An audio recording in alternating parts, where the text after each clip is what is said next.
उसके शरीर में एक नहीं बल्कि एक साथ 13 आत्माएं थी। और क्या आप जानते हैं, 13 नंबर अपशकुन होता है। इसे शैतान का नंबर भी कहा जाता है। तो आप समझ सकते हैं कि उस लड़की के लिए कितना मुश्किल रहा होगा। उस पर शैतान का कब्जा था। देखिए, ये ऐसी कहानी बनाकर मुझे गुमराह करने की कोशिश न करे। मुझे अच्छे से पता है कि इस अस्पताल में क्या चलता है। असल में मुझे नर्स की कही बात पर बहुत गुस्सा आ रहा था, क्योंकि मेरे पास जानकारी थी कि अस्पताल में कुछ गैरकानूनी काम चल रहा है। रात को अस्पताल से लड़कियों की चीखने की, चिल्लाने की और रोने की आवाजें सुनाई देती है। बस मेरे पास कोई पुख्ता सबूत नहीं था और न ही कोई मुझे सही से जानकारी दे रहा था। मैं गुस्से में अस्पताल के कॉरिडोर में यहां वहां चक्कर काटने लगा और सामने बैठी नर्स मुझे घूरे जा रही थी। मैं फिर एक बार गुस्से में ही नर्स के पास चला गया। देखिए, मैं आखिरी बार पूछ रहा हूं, बड़े डॉक्टर साहब कब आएंगे, मुझे ठीक से बता दे। उसने भी मुझे थोड़ा गुस्से में ही जवाब दिया। देखिए, मैंने आपको पहले ही बता दिया था कि वो एक ऑपरेशन के लिए दूसरे अस्पताल गए हैं, इसलिए मैं भी नहीं बता सकती कि वो कब तक आ जाएंगे। नर्स बार बार यही एक कारण देकर मुझे टाल रही थी और मेरा गुस्सा बढ़ता जा रहा था। यह 5वीं बार था कि मैं डॉक्टर साहब से मिलने यहां आया था और वो अस्पताल में नहीं थे। मुझे अब यकीन हो गया था कि अस्पताल के अंदर सच में कुछ गड़बड़ चल रही है, क्योंकि डॉक्टर साहब मुझसे मिलना टाल रहे थे और बाकी किसी स्टाफ से पूछो तो मुझे बस भूत प्रेतों की कहानियां सुनाने लगते थे। जरूर यहां कुछ बड़ा कांड हुआ है जो ये सब मिलकर छुपा रहे हैं। मैं गुस्से में अस्पताल के बाहर चला गया। बाहर दूर एक टपरी पर जाकर चाय पी और तभी मुझे ऑफिस से फोन आया। डॉक्टर साहब मिले? नहीं, आज भी पीछे के रास्ते से भाग गए लगता है, या फिर वहीं अंदर कहीं छुपे होंगे। लेकिन मैं आज ठान कर आया हूं कि किसी भी हालत में उनसे मिलकर और पूछताछ कर कर ही जाऊंगा। एडिटर साहब ने मुझे कुछ देर और इंतजार कर वापस ऑफिस आने को कहा। मैंने अपनी चाय खत्म की और चाय वालों को पैसे दे ही रहा था कि तभी मैंने देखा कि अस्पताल के दूसरे सीनियर डॉक्टर मुझे देख चुपके से कहीं जा रहे थे। मैंने जल्दी से पैसे रखे और उनके पीछे दौड़ पड़ा। रुकिए सर जी। हो सर, अरे कहां भाग रहे हो? मेरी आवाज सुनकर वो रुक गए, लेकिन उनकी गड़बड़ी देख लगा कि उन्हें मेरे साथ बातचीत करने का कोई मन नहीं था। मैंने उनसे भी उसी तरह बात की जैसे मैंने नर्स के साथ की थी। देखिए, मुझे पता है कि डॉक्टर साहब किसी बिल में छुपे बैठे हैं, और जब तक मैं ये जान नहीं लेता कि अस्पताल के नाम पर यहाँ क्या काला धंधा चल रहा है, मैं यहाँ से नहीं जाने वाला। वो दूसरे डॉक्टर शांत और गरीब स्वभाव के थे। उन्होंने बड़ी शांति से मुझे जवाब दिया। देखिए, मैं आपको पहले ही बता चुका हूं कि यह अस्पताल है, और जिस लड़की की मौत के बारे में तुम जानना चाहते हो उस पर पुलिस की इंक्वायरी हो चुकी है। न हमने कोई गलत काम किया है और न ही उन्हें कोई सबूत मिला है, तो तुम ये बातें अपने दिमाग से निकाल दो। और रही डॉक्टर साहब की बात, तो सच में वो कुछ दिनों से बिजी है, वो नहीं मिल पाएंगे आपको। मैंने फिर भी उन्हें गुस्से में कहा, जानता हूं और अच्छे से समझता भी हूं क्यों नहीं मिल पाएंगे। आखिरकार उन्होंने मुझे हाथ जोड़े और पीछे की ओर चले गए। वहीं अस्पताल के पीछे की ओर गाड़ी पार्किंग की जगह थी और उससे कुछ दूर आगे अस्पताल का मुर्दाघर था, जो कि मैंने तब देखा था जब डॉक्टर साहब अपनी गाड़ी को पार्किंग से निकाल रहे थे। मैं भी कुछ देर रुककर उनके पीछे पीछे चला गया। डॉक्टर साहब तो अपनी गाड़ी में बैठकर चले गए, लेकिन मैंने अपना रुख मुर्दाघर की ओर किया। वहां गया तो वहां बाहर ही एक वॉचमैन बैठा था। मुझे लोहे के गेट के बाहर ही टोकते उसने मुझे पूछा, कहाँ जाना है? मैंने अपना सर नाम में हिलाया। उसने उसी अंदाज में आगे कहा, किसी की लाश लेने आए हो तो खिड़की पर जाकर पहले कागज बनाओ, डॉक्टर से साइन लेकर फिर यहां आना। उनकी उम्र 45 से 50 के करीब थी, इसलिए मैंने उन्हें चाचा कहा। चाचा, मैं यहाँ बॉडी लेने नहीं आया हूँ। बस क्या आप मुझे एक बात बता सकते हैं कि यहाँ इस अस्पताल में कुछ 10-12 दिन पहले एक लड़की की मौत हुई थी, जिस मामले को शायद अस्पताल प्रशासन दबा रहा है। क्या आपको उसके बारे में कुछ पता है? उन्होंने थोड़ी देर के लिए कुछ सोचा और मुझे कहा, नहीं बेटा, इतना कुछ तो पता नहीं, लेकिन इतना जानता हूं कि जब उसे यहाँ पोस्टमार्टम के लिए लाया गया था ना, तो उसके शरीर के अंग गायब थे। मतलब वैसा मैंने यहाँ पोस्टमार्टम करने वाले डॉक्टर को कहते हुए सुना था। बाकी नहीं पता कि उसके साथ क्या हुआ था। उनकी वो बात सुनकर मुझे अच्छा लगा। अरे चाचा, यही तो मैं जानना चाहता था। अच्छी जानकारी दी आपने। और पहली बार किसी ने सच बताया है। ये बाकी लोग कुछ पूछो तो बस भूत प्रेत की बात करते हैं, कहते हैं कि उस पर भूत सवार था, एक नहीं बल्कि 13। क्या बकवास बातें करते हैं। वॉचमैन चाचा ने मेरी बात पर आगे कहा, हाँ मैंने भी सुना है, पर हम लोगों को थोड़ी ना अंदर की बातें पता होती है। मैंने आगे बढ़ते हुए उनसे और एक सवाल किया, हाँ अच्छा आपको उस लड़की का नाम पता है? नहीं, इतना नहीं पता। वैसे तुम कौन हो? वॉचमैन ने मुझे ऊपर से नीचे तक घूरते हुए सवाल किया। मैंने मुस्कुराकर अपनी जेब से आईडी निकालकर उन्हें दिखाया। जी मैं पत्रकार हूं, अखबार में काम करता हूं। मेरी बात सुनकर उन्होंने अजीब सा चेहरा बनाया और मुझे वहां से दूर जाने को कहा। चलो, मुझे लगा तुम कोई पुलिस वाले हो, जाओ यहां से। अब मेरा काम हो गया था, इसलिए मैंने उन्हें कुछ कहा नहीं। आगे की पूछताछ के लिए मुझे अच्छी जानकारी मिली थी। मैं फिर अस्पताल की आगे की ओर चला गया और मुझे वहां आता देख नर्स ने अपनी गर्दन घुमा ली और नीचे देखने लगी। रिसेप्शन काउंटर के पास जाते ही नर्स ने कहा, देखिए डॉक्टर साहब आ जाएंगे या नहीं मुझे पता नहीं। मैंने उसे हंसकर ही कहा, अरे अभी एक डॉक्टर गए हैं, मतलब दूसरे कोई आएंगे ना, तो जब उन्हें आना है आने दो, आज तो मैं मिलकर ही जाऊंगा। अब मैं तो खुश था क्योंकि मेरे पास कुछ जानकारी थी। मेरा अंदाजा सही था कि यहाँ के बाकी लोगों को लड़की की चीखने की या रोने की जो भी आवाजें सुनाई देती है, उसके पीछे जरूर कोई बड़ा षड्यंत्र है और ये उस एक लड़की की मौत के कारण पता चल सका है। मैं जानता था कि मैं नर्स से कितनी भी पूछताछ करूं वो मुझे कुछ भी बताने नहीं वाली, इसलिए मैंने आगे उससे कोई बात नहीं की। बस अस्पताल के कॉरिडोर में इधर उधर घूमता रहा। जब मैं कॉरिडोर में यहां वहां घूम रहा था तब मैं एक दूसरे कॉरिडोर से अंदर चला गया। कॉरिडोर में पूरा अंधेरा था, बस सबसे आखिर में एक लाइट जल रही थी। जैसे जैसे मैं उस कॉरिडोर में आगे बढ़ा मैंने महसूस किया कि वो जगह एकदम शांत थी। वहां ज्यादा कुछ भी नहीं था, लेकिन वो अस्पताल का सबसे शांत एरिया था। मैं क्यूरियोसिटी से यहां वहां देखने लगा। देखा कि सबसे आखिर में एक लिफ्ट थी जहां लिखा था कि लिफ्ट का उपयोग न करें, लिफ्ट से दूर रहे, लिफ्ट खराब है। लिफ्ट का उपयोग न करें, लिफ्ट खराब है, यह तो समझ में आ रहा था, लेकिन लिफ्ट से दूर रहे ऐसा कौन लिखता है? मैंने वहां देखा तो वहां कोई भी लिफ्ट खड़ी नहीं थी, इसलिए मैंने लिफ्ट की जाली से नीचे झांक कर देखा। मुझे वहां से कुछ आवाजें आ रही थी। मैं नीचे झांक ही रहा था कि फिर से नर्स कॉरिडोर के आखिर में आकर खड़ी हो गई और इस बार वो मुझ पर चिल्लाने लगी, तुम्हें एक बार कहा समझ में नहीं आता क्या? दूर हटो वहां से। मैं पीछे हटा और नर्स के पास चला गया। उसने गुस्से में लेकिन दबी आवाज में मुझे कहा, देखो एक बात समझ लो, डॉक्टर साहब जब आ जाएंगे तब मिल लेना। तुम कोई जासूस नहीं हो और नहीं कोई पुलिस कि यहां वहां घूमते फिरो। मरना नहीं चाहते तो लिफ्ट से दूर रहो, समझे? उसने सब इतना गुस्से में कहा कि मेरी बोलती ही बंद कर दी। मैंने उसे कोई उल्टा जवाब नहीं दिया। मैं जाकर रिसेप्शन के सामने रखी सीट पर बैठ गया। मन में बस एक ही बात चल रही थी कि इन सबको तो मैं दिखाकर ही रहूंगा कि मैं क्या चीज हूं। तभी रिसेप्शन की फोन की घंटी बजी और नर्स ने मुझे घूरते हुए फोन उठाया। फोन पर उसने सर सर कहते हुए कुछ बात की और मुझे कहा, डॉक्टर साहब नहीं आने वाले, अच्छा होगा कि कल अपॉइंटमेंट लेकर तुम आ जाओ।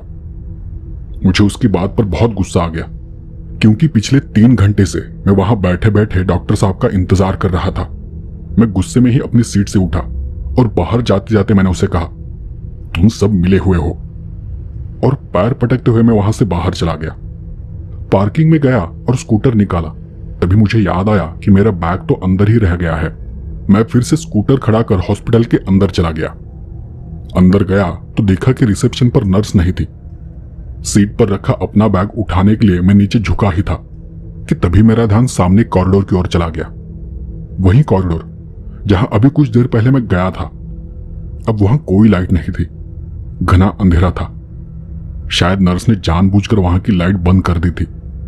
मैंने अपने आसपास देखा और उस घने अंधेरे में चलते हुए आखिरी छोर तक चला गया, चुपचाप बिना कोई आवाज किए। कॉरिडोर के आखिर में लिफ्ट थी। मैं जाकर उसके सामने खड़ा हो गया। एक नजर फिर से कॉरिडोर में देखा कि कहीं नर्स आ तो नहीं गई और तसल्ली कर मैंने लिफ्ट का बटन दबाया। 4-5 बार बटन दबाया पर कुछ भी नहीं हुआ। मैंने लिफ्ट की जाली से नीचे झांकने की कोशिश की लेकिन वहां एकदम घना अंधेरा था। नीचे का कुछ भी दिखाई नहीं दे रहा था। यहां वहां झांकने के बाद वापस जाने के लिए मैं पीछे मुड़ा और बस 4-5 कदम आगे गया ही था कि मुझे अपने पीछे से कुछ खड़खड़ाहट की आवाज सुनाई दी। मैंने मुड़कर पीछे देखा तो लिफ्ट की बटन की लाइट चालू हो चुकी थी और कुछ ही देर में लिफ्ट नीचे से ऊपर आकर थम गई। लिफ्ट में जल रही लाइट की रोशनी से उसकी जाली की परछाई उस अंधेरे कॉरिडोर में फर्श पर और सामने दीवार पर पड़ रही थी। लिफ्ट तो बंद थी, फिर ये चालू कैसे हो गई? कुतूहल से मैं वापस पीछे चला गया। लिफ्ट के अंदर देखा तो सब मुझे नॉर्मल लगा। मैंने लिफ्ट की जाली खोली और लिफ्ट के अंदर चला गया, एक ऊपर जाने वाला और एक नीचे जाने वाला। मैं सोच ही रहा था कि मैं क्या करूं, तभी लिफ्ट अचानक नीचे जाने लगी। लिफ्ट को रोकने के लिए मैंने बार बार बटन दबाया, लेकिन लिफ्ट नहीं रुकी। कुछ ही देर में लिफ्ट नीचे कहीं जाकर रुक गई। बस लिफ्ट के अंदर की बल्ब जल रही थी, बाकी बाहर सब तरफ काला घना अंधेरा था। वो देख मैंने आवाज देनी शुरू की, हेलो हेलो, कोई है? कोई सुन रहा है? और उस पल मैंने अपने कान के पास कोई अस्पष्ट सी आवाज सुनी। मैंने एकदम से पीछे देखा, पर वहां कोई नहीं था, जबकि मुझे लगा कि मेरे पीछे कोई खड़ा है। मैंने फिर से बटन दबाए, कई बार कोशिश की। कुछ खटखट की आवाज हुई जरूर, पर लिफ्ट नहीं हिली। मैंने अपना सिर पकड़ लिया, पता नहीं मैं कहां फंस गया था। मैं अगले 10-15 मिनट तक खटपट करता रहा, पर कुछ भी हासिल नहीं हुआ। वहां खड़े खड़े मेरे पसीने छूट रहे थे। लिफ्ट में फैन भी काम नहीं कर रहा था।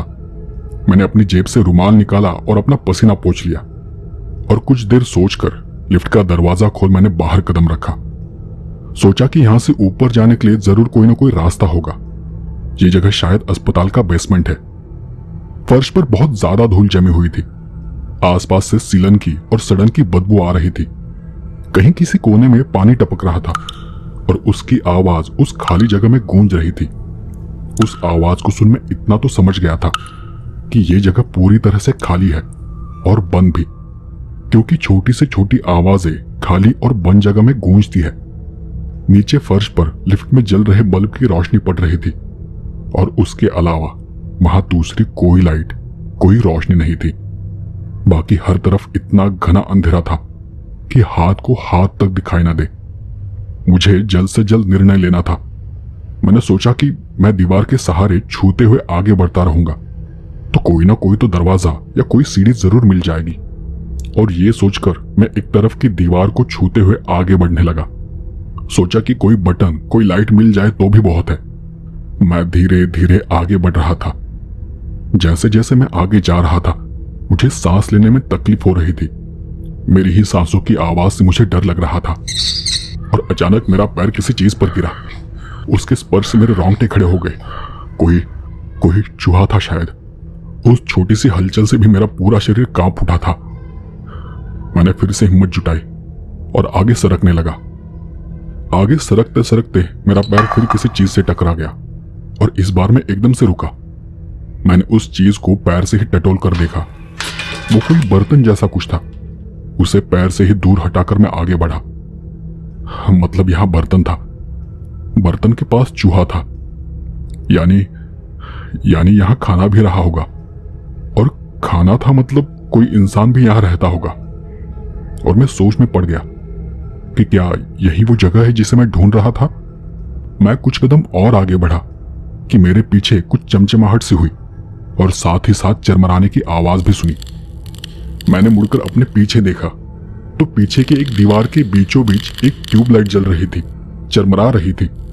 लेकिन उस वक्त मैं उस लाइट से 30 से 40 कदम दूर था और उस लाइट की रोशनी मुझे पीछे जाने के लिए काफी नहीं थी। वहां उस घने अंधेरे में ट्यूबलाइट का होना मेरे लिए एक रोशनी की किरण जैसा था। सोचा कि ट्यूबलाइट को ठीक से चालू कर दूंगा तो ठीक से रोशनी हो जाएगी और मैं कुछ देख सकूंगा। मैं दीवार को छूते हुए वापस पीछे जाने लगा, पर जैसे जैसे मैं लाइट के करीब जा रहा था उसकी झकपकाहट कम होती चली गई। फिर भी मैं किसी तरह दीवार को टटोलता हुआ ट्यूबलाइट के पास पहुंचा, ठीक उसके नीचे। मैंने अपना हाथ ऊपर उठाकर ट्यूबलाइट को छूने की कोशिश की, लेकिन मैं मुश्किल से ही उसे छू पा रहा था। और तभी मुझे याद आया कि अभी पीछे पैर को बर्तन जैसा कुछ लगा था। शायद उस पर खड़ा हो जाऊंगा तो काम बन जाएगा। मैं फिर दीवार को टटोलता हुआ वापस उसी दिशा में चला गया और नीचे बैठकर उस बर्तन को अंधेरे में ढूंढने लगा। एकाएक वो चीज मेरे हाथ में लगी और उसी पल मुझे कहीं से जंजीरों की आवाज सुनाई दी। लगा जैसे वहां कुछ और भी है। मैं चुपचाप वहीं पर खड़ा रहा और फिर सोचा कि शायद वो वही चूहा होगा, और फिर से मैंने उस थाली जैसे बर्तन को उठा लिया और ट्यूबलाइट के पास पहुंचा। बर्तन को मैंने पैरों के नीचे रखा और ट्यूबलाइट को घुमाने लगा। ट्यूबलाइट और भी चरमराने की आवाज करने लगी, साथ ही झपकनी शुरू हो गई। और एक बार फिर मैंने वो लोहे की जंजीरों की आवाज सुनी। इस बार वो आवाज पहले से ज्यादा थी। मैं एकदम से रुका और अंधेरे में यहां वहां देखने लगा। मेरी आंखों की पुतलियां बस दाएं बाएं घूम रही थी, किसी हलचल को देखने की कोशिश कर रही थी। मेरे आसपास वहां कुछ था जिसकी हलचल को मैं महसूस कर पा रहा था। मेरे माथे से पसीना टपकने लगा और अगले पल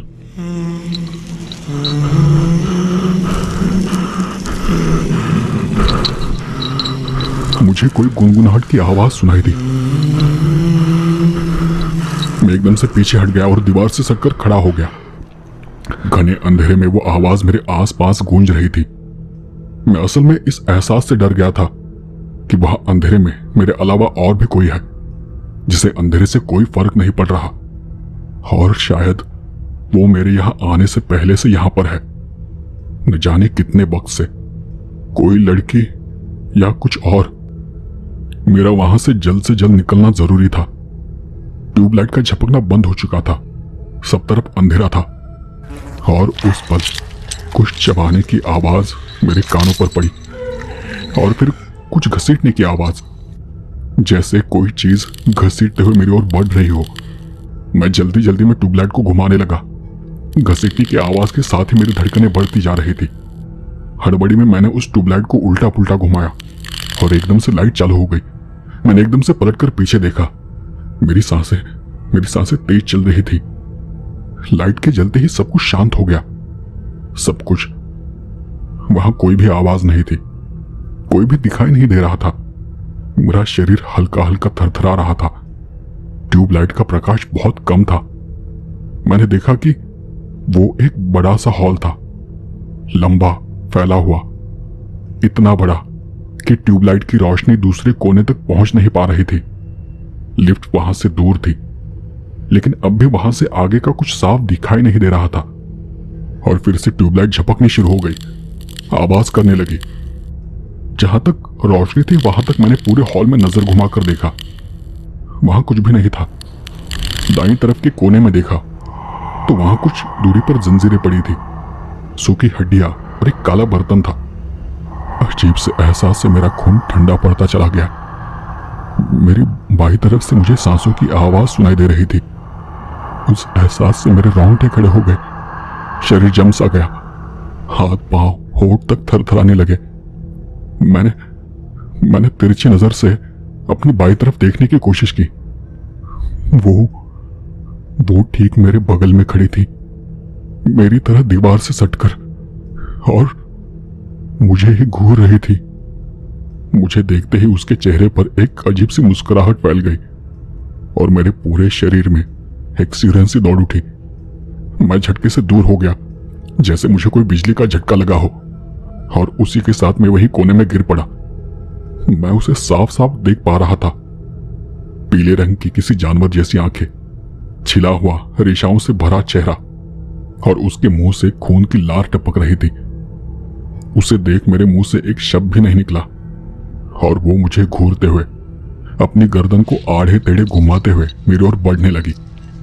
बढ़ते बढ़ते वो नीचे बैठ गई और रेंगते हुए दीवार पर चढ़ गई, जैसे कोई छिपकली दीवार पर रेंगती है।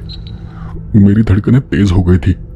ट्यूबलाइट की झपकती रोशनी में मैं बार बार उसकी एक अस्पष्ट सी झलक देख पा रहा था। चेहरे पर अजीब सी रेखाएं थी, काली उभरी रेखाएं, पीली चमकती आंखें, फटे पुराने कपड़े, और किसी बंदर जैसे लंबे बारीक हाथ थे, और उन हाथों में टूटी लोहे की मोटी जंजीर थी। धीरे धीरे रेंगते हुए वो ठीक मेरे ऊपर दीवार पर आकर रुक गई। मैं उसी हालत में नीचे फर्श पर पड़ा था। उठने की मुझ में हिम्मत नहीं थी। उसकी नजर मुझ पर टिकी थी। एक पल के लिए भी उसने यहां वहां नहीं देखा, जैसे कोई जानवर अपने शिकार को देखता है। मैं जानता था कि वो किसी भी पल मुझ पर झपट सकती है, और उसी पल उसने अपना जबड़ा खोला, जैसे कोई जानवर खोलता है। बड़ा सा जबड़ा, और उस वक्त एक अजीब सी गंदी बदबू हर तरफ फैल गई। उसके मुंह से टपकती लार मेरे चेहरे पर आ गिरी। मुझे इतना अजीब लगा कि मैं आपको बता नहीं सकता। वहां से भागने के सिवाय मेरे पास कोई चारा नहीं था। फिर वो एक अजीब सी आवाज करने लगी, और तब वो मुझ पर झपटने ही वाली थी कि तभी मेरे हाथ वहां पास पड़ा बर्तन लगा। मैंने बिना देरी किए, बिना कुछ सोचे उस बर्तन को उस पर फेंक कर मारा, पर मेरा नसीब खराब था कि वो बर्तन उससे लगने के बजाय ट्यूबलाइट को जाकर लगा, और वो ट्यूबलाइट फूट गई। अब वहां जो थोड़ी बहुत रोशनी थी वो भी चली गई थी। आसपास एकदम घना अंधेरा हो गया, और मैं जान हथेली पर लेकर दौड़ते, लड़खड़ाते, रेंगते हुए लिफ्ट की तरफ भागा। मुझे अपने पीछे से चीखने की, गुर्राने की आवाज आ रही थी, और मैं बस भागता रहा। भागते, लड़खड़ाते मैं लिफ्ट के अंदर पहुंचा, और वहां जाते ही झट से लिफ्ट की जाली लगा ली। मैं वहां जोर जोर से चिल्लाने लगा, कोई है, कोई है, मुझे यहां से बाहर निकालो, कोई सुन रहा है, मुझे बचा लो, मैं पत्रकार हूं।